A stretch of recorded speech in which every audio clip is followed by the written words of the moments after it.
The German Shepherd's snarl echoed through the warehouse as armed men closed in on the Martinez family, their flashlights cutting through the darkness like knives.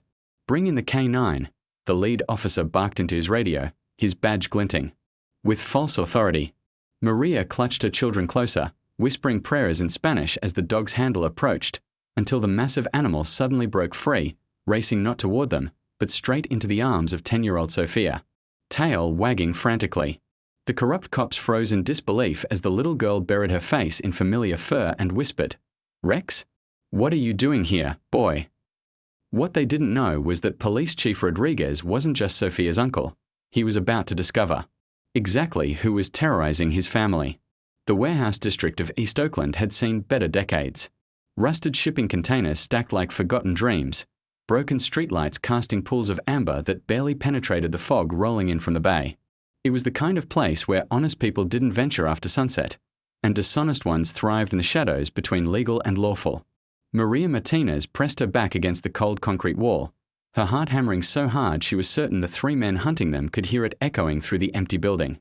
Her children, Sophia, 10, and Miguel, 8, huddled against her sides like frightened birds, their small bodies trembling despite the warmth of the October night. "Mommy, where's Tio Carlos?" Sophia whispered, her voice barely audible above the distant sound of boots on gravel. "Sure, Mija," Maria breathed, stroking her daughter's dark hair. "He's coming. He promised." But even as she said the words, doubt gnawed at her chest like a hungry animal. Where was her brother-in-law? Police Chief Carlos Rodriguez had sworn on their mother's grave that he would protect them, that his badge meant something, that justice would prevail. Yet here they were, 3 hours past their arranged meeting time, hiding in an abandoned warehouse while dirty cops closed in like wolves. The beam of a flashlight swept across the wall above their heads, close enough that Maria could see the dust motes dancing in its harsh glare. She pulled her children deeper into the maze of rusted machinery and forgotten crates that had become their temporary sanctuary.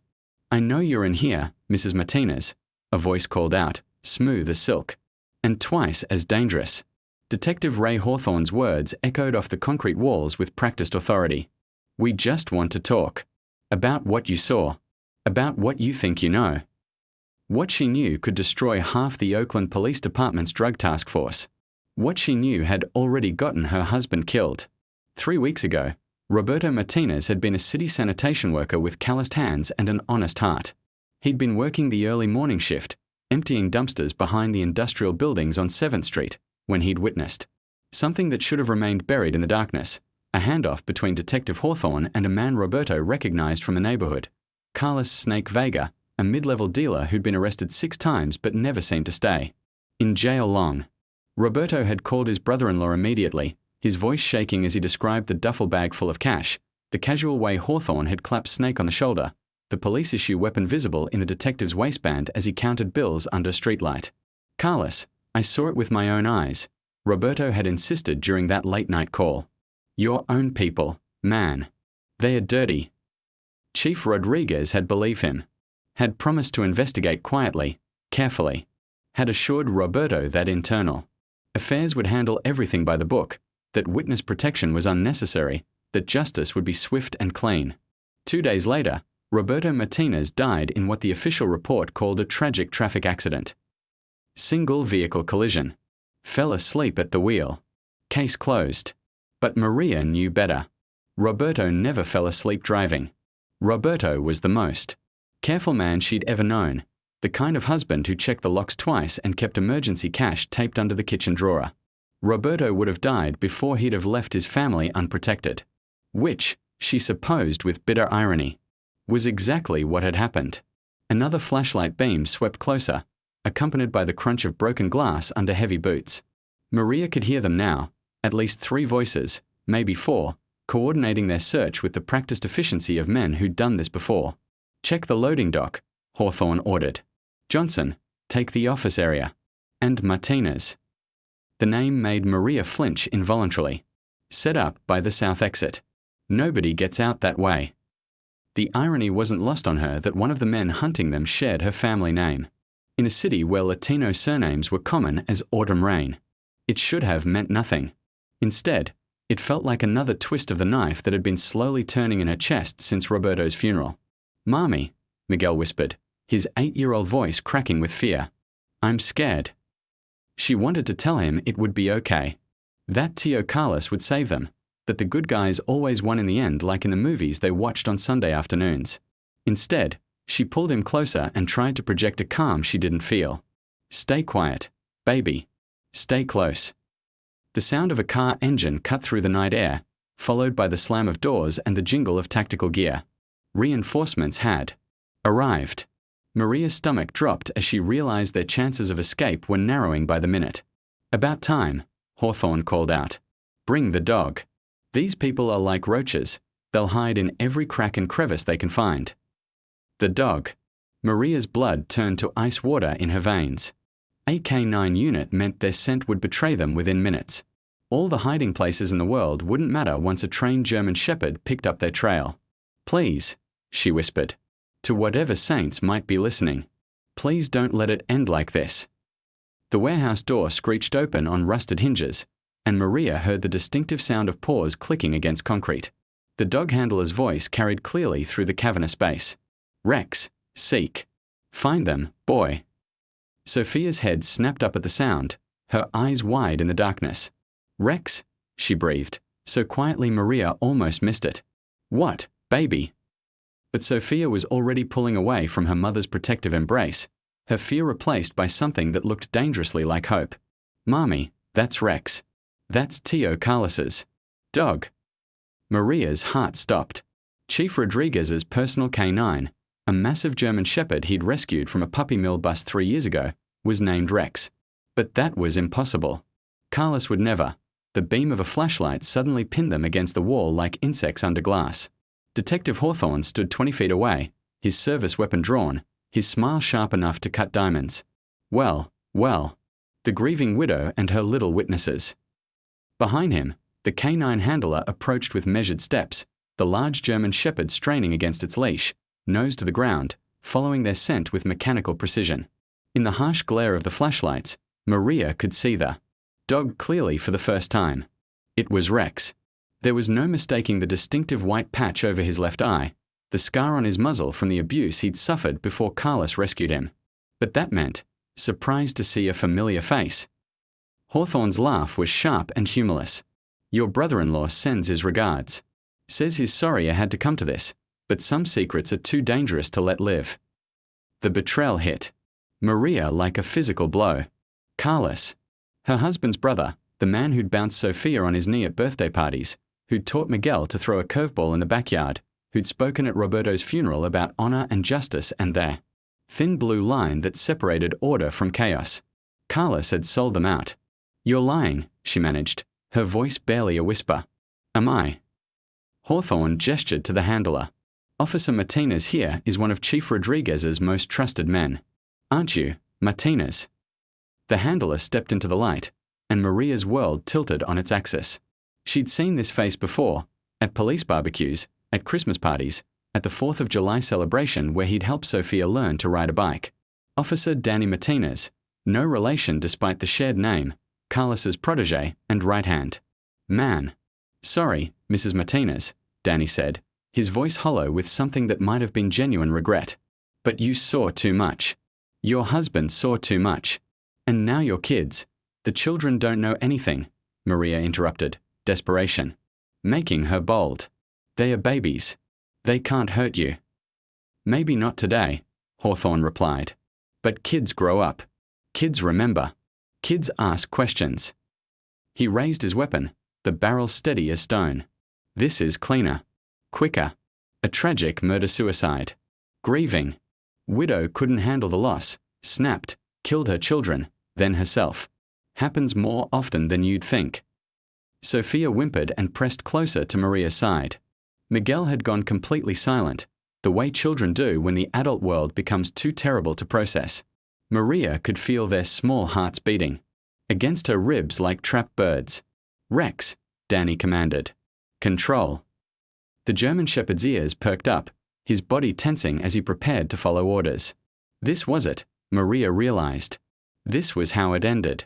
Not with justice or redemption, but with lies and bullets and a story the newspapers would forget within a week. But then something extraordinary happened. Rex suddenly broke free from Dana's grip, the Lee. The fluorescent lights in Oakland PD's interrogation room flickered like dying stars, casting harsh shadows across Detective Ray Hawthorne's swollen face. His right arm hung in a sling. Rex had done considerable damage before the tactical team pulled him off, but the physical pain was nothing compared to the devastation in his eyes as he stared across the metal table at Chief Rodriguez. 37 officers, Carla said quietly, sliding a thick manila folder across the scratched surface. That's how many names Danny Martinez gave us in the first 2 hours. 37 cops on Snake Vega's payroll, taking money to look the other way, plant evidence, or make certain arrests disappear. Hawthorne's laugh was bitter as old coffee. You think you've won something here, Chief? You think this is over? I think my brother is dead because of you, Carlos replied, his voice steady as granite. I think you turned my department into your personal criminal enterprise. And I think you're going to tell me every detail of how deep this goes. Through the one-way mirror, Maria watched her brother-in-law work with the calm professionalism that had made him the youngest police chief in Oakland's history. But she could see the cost etched in the lines around his eyes, the weight of betrayal pressing down on shoulders that had carried the responsibility of protecting an entire city. Sophia and Miguel sat beside her in the observation room, sharing a bag of vending machine chips while Rex lay at their feet like a furry guardian angel.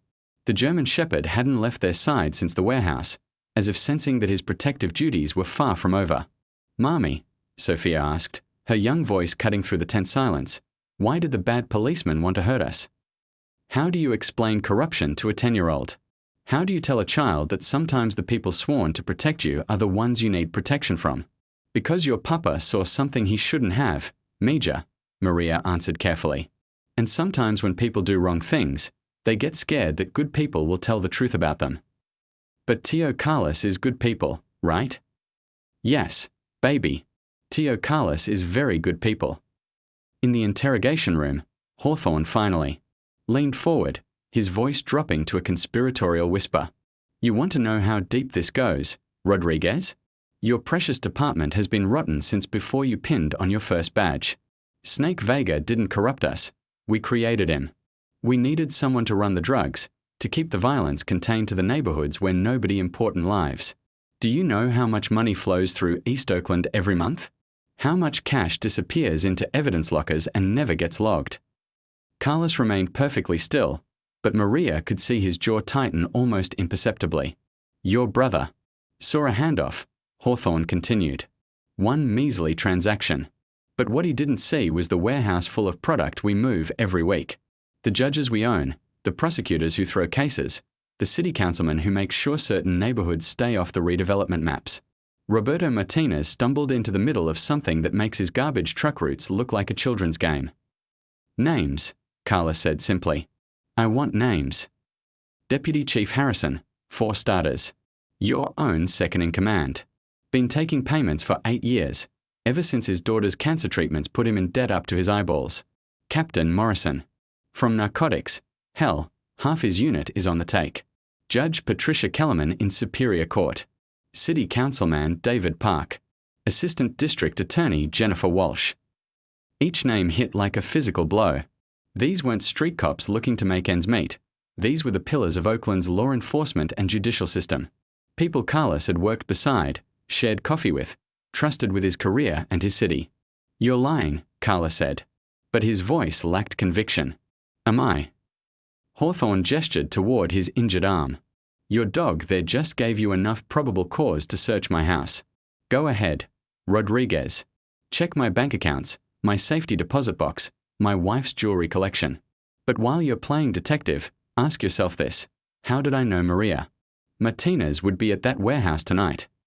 The question hung in the air like poison gas.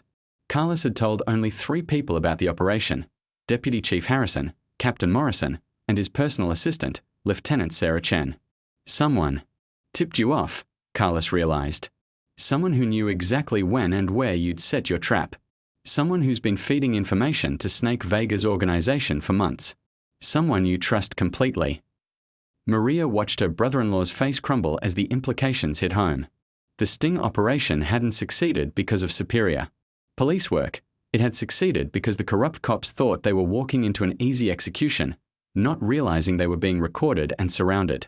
But that meant someone very close to Carlos was playing both sides. The interrogation room door opened, and Deputy Chief Marcus Harrison entered with 2 cups of coffee and the easy smile that had charmed Oakland City Council meetings for the past decade. He was a large man with kind eyes and silver hair, the sort of veteran cop who looked like Central Casting's idea of wise leadership. "Chief," he said, setting 1 cup in front of Carlos. "Thought you could use some caffeine. Long night." "Marcus," Carlos acknowledged, but Maria noticed he didn't touch the coffee. "Hell of a thing," Harrison continued, settling into the chair beside his superior. "Hawthorne here, Danny Martinez, never would have suspected. Makes you wonder who else might be compromised, doesn't it?" The words were perfectly reasonable, exactly what a concerned deputy chief should say. But something in Harrison's tone made Rex lift his head from Sophia's lap, his ears perked and alert. "Funny thing about trust," Hawthorne said suddenly, his eyes fixed on Harrison with predatory intensity. "Sometimes it gets you killed." Harrison's coffee cup paused halfway to his lips. "Is that supposed to mean something, detective?" "Oh, I think you know exactly what it means, Deputy Chief. Just like you knew exactly where to find the Martinez family tonight." The temperature in the room seemed to drop 10 degrees. Carlos's hand moved instinctively toward his service weapon. As he stared at his second-in-command, the man who'd been his mentor, his friend, the person he trusted above all others in the department. "Marcus," Carlos said carefully, "I need you to tell me something. And I need you to tell me the truth." Harrison's smile never wavered, but something cold flickered behind his eyes. "Of course, Chief. What do you want to know?" "How long have you been working for Snake Vega?" The question exploded in the small room like a hand grenade. Harrison's coffee cup slipped from his fingers, shattering against the concrete floor in a spray of brown liquid and white ceramic. His hand jerked toward his weapon. Rex came through the observation room door like a battering ram, Sophia's cry of "Rex, protect!" still echoing as 80 pounds of German Shepherd launched across the interrogation table. Harrison's gun cleared, its holster just as Rex's jaws clamped down on his wrist, the weapon spinning away to clatter against the wall. Carlos was moving before Harrison hit the ground, his own service weapon drawn and trained on the man who'd been like a father to him for 15 years. "Don't move," Carlos commanded, his voice shaking with betrayal and rage. "Don't even breathe wrong, Marcus." Harrison lay pinned beneath Rex's considerable weight, blood seeping from the dog bite on his wrist, his face twisted with pain and something that might have been relief. "How long?" Carlos demanded again. 8 years, Harrison gasped. "Started when Emma got sick. The treatments, the experimental drugs insurance wouldn't cover. Do you know what it's like to watch your daughter die because you can't afford to save her? So you sold out everything we swore to protect." "I saved her life." Harrison's voice cracked with emotion. "Emma's alive, Carlos. She's 22 years old, graduated from Berkeley last spring, works at a non-profit helping sick kids. Everything I did, every compromise I made, it was for her." The tragic irony wasn't lost on anyone in the room. Harrison had betrayed his oath to save his daughter's life, just as Carlos had risked everything to protect his family. 2 men, 2 impossible choices, 2 very different outcomes. "The warehouse," Carlos said. "You told them Maria would be there. Snake called me an hour after you briefed the team. Said Hawthorne needed backup for a situation that had gotten out of hand. I thought," Harrison's voice broke, "I thought I was helping clean up a mess, not setting up an execution." "Roberto Martinez," Carlos pressed. "Did you know they were going to kill him?" "God, no." Tears streamed down Harrison's weathered face. "I swear on Emma's life, Carlos.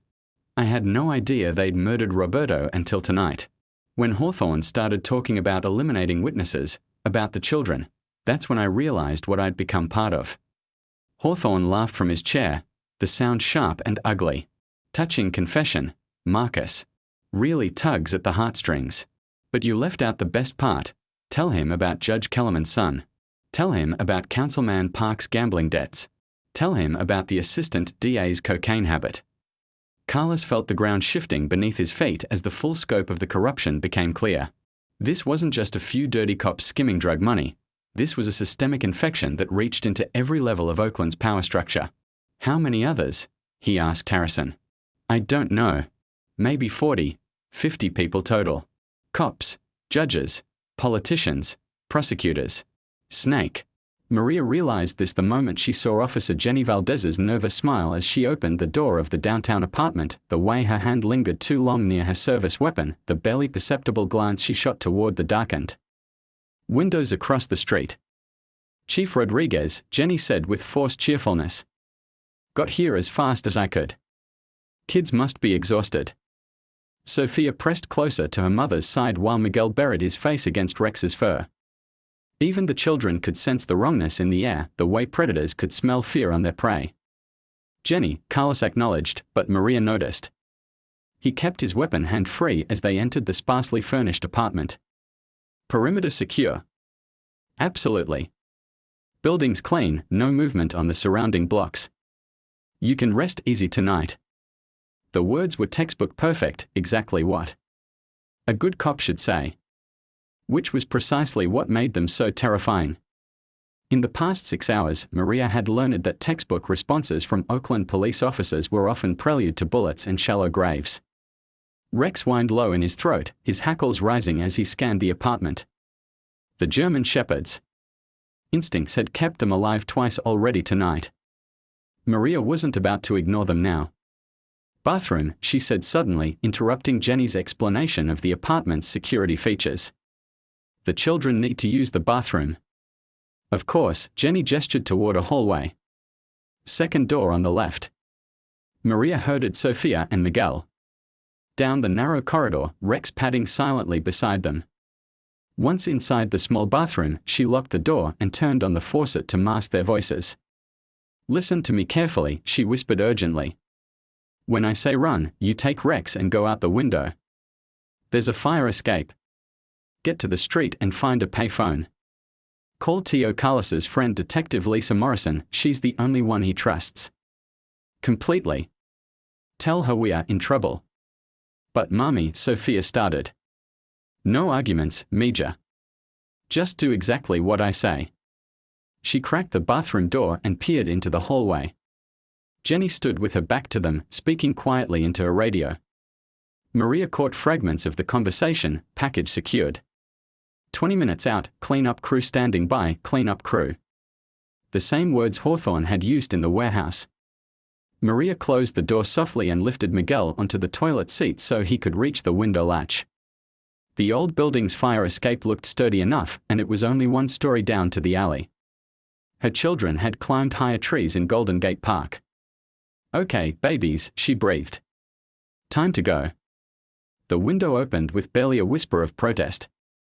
Rex went first, his powerful frame disappearing onto the metal platform with surprising grace for such a large animal. Sophia followed, her 10-year-old agility making the climb look easy. Miguel hesitated at the ledge. I'm scared, Mommy. No, baby. But you're braver than you know. And Rex will protect you. She helped him through the window just as footsteps approached the bathroom door. Heavy boots, not Jenny's regulation shoes. Reinforcements had arrived. Mrs. Martinez. Jenny's voice carried false concern. Everything okay in there? Fine, Maria called back, pulling the window closed behind her children. Just getting them cleaned up. She flushed the toilet and turned off the water, buying precious seconds as she watched Sophia and Miguel disappear down the fire escape with Rex. Only when they reached the alley did she open the bathroom door. Jenny stood in the hallway with 2 men Maria didn't recognize. Both wore tactical gear without identifying patches, the kind of anonymous operators who did jobs that left no official record. Feeling better? Jenny asked. Much, Maria replied, stepping into the hallway with her hands visible and empty. Where are my children? Safe, one of the tactical officers answered. Just like you're going to be. The lie hung in the air. Between them like smoke from a house fire. Maria had spent 3 weeks grieving a husband who'd been murdered for witnessing corruption.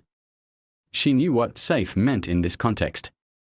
Snake wants to meet you, Jenny continued, all pretense of friendly. Concern abandoned.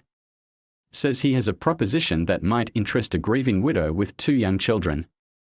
Carlos Vega, Snake, had been a ghost story until tonight. Maria knew the name from Roberto's phone call, knew he was the dealer who'd handed Detective Hawthorne that duffel bag of cash, but she'd never imagined he was the architect of the entire network. What kind of proposition, she asked, stalling for time while mentally calculating how long it would take Sophia and Miguel to reach the payphone on the corner. The kind that keeps families together, one of the tactical men replied.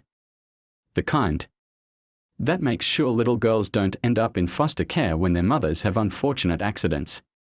The threat was delivered with professional dispassion, as if discussing weather forecasts instead of child endangerment. Maria felt rage build in her chest like a physical force, hot and righteous and dangerous. You touch my children, we don't want to touch anyone, Jenny interrupted. Snake's not in the business of hurting kids. Bad for everyone involved. But he is in the business of protecting his interests. And right now, you and your brother-in-law represent a significant threat to those interests. Through the apartment's front window, Maria could see movement in the building across the street. Muzzle flashes strobed through the darkness, not at them, but at something in the alley behind the safe house. Someone was shooting at her children. No. Maria lunged toward the window, but the tactical officer caught her arm in a grip like steel cable. They'll be fine, he said calmly. As long as you cooperate. But Maria knew that was another lie. There would be no cooperation, no negotiation, no mercy. Snake Vega hadn't built a criminal empire by leaving loose ends alive, and a mother who'd witnessed her husband's murder was the loosest end of all. The apartment door exploded inward in a shower of splinters and gun smoke. Oakland PD tactical officers poured through the breach like a black-clad tide, their weapons trained on the three people who'd been holding Maria. OPD. Drop your weapons. Now. The two anonymous operatives reached for their guns, but Rex came through the shattered doorway like a guided missile, his massive frame slamming into the nearest man with bone-crushing force. The sound of the impact echoed through the apartment like a thunderclap. Carlos appeared in the doorway, his service weapon drawn, his face a mask of controlled fury. Jenny Valdez, you're under arrest for conspiracy to commit murder. Chief. Jenny said, trying to maintain her false calm even with 3 red laser dots dancing across her chest. This isn't what it looks like. Really? Because it looks like you just threatened to murder my family. Carlos stepped carefully around the tactical officer who lay unconscious beneath Rex's considerable weight. It looks like you've been feeding information to Snake Vega's organization.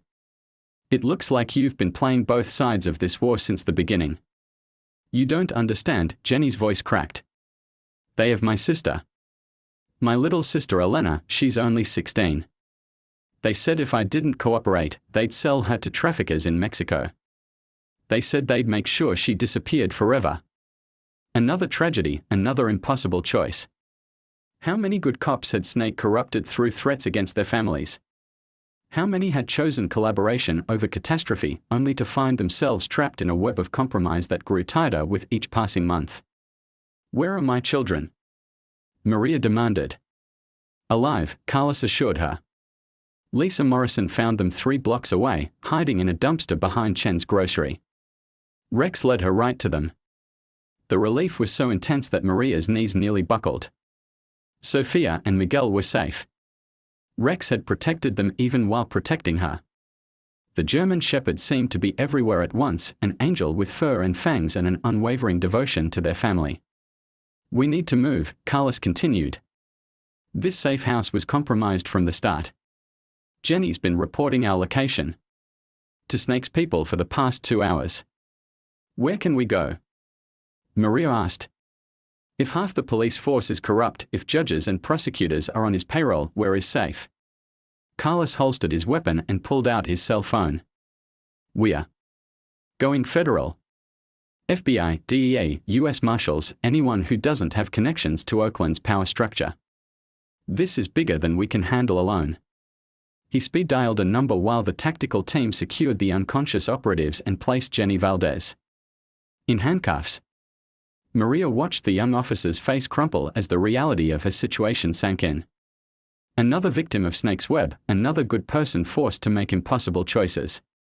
Agent Sarah Chen, FBI, Carlos said into the phone. This is Chief Rodriguez, Oakland PD. I need emergency witness protection for 4 people, plus a federal task force to investigate systemic corruption in my department. He paused, listening to the response. How many officers? Conservative estimate. At least 50, maybe more. Judges, prosecutors, city councilmen, we're looking at RICO predicate acts going back years. RICO, the Racketeer Influenced and Corrupt Organizations Act. Federal prosecutors' nuclear option for dismantling organized crime. If the FBI decided to pursue a RICO case against Snake Vegas network, it would mean federal agents, federal resources, and federal protection for witnesses. It would also mean the effective end of Oakland PD as an institution. When the federal government decided your police department was a criminal organization, the resulting investigation tended to leave scorch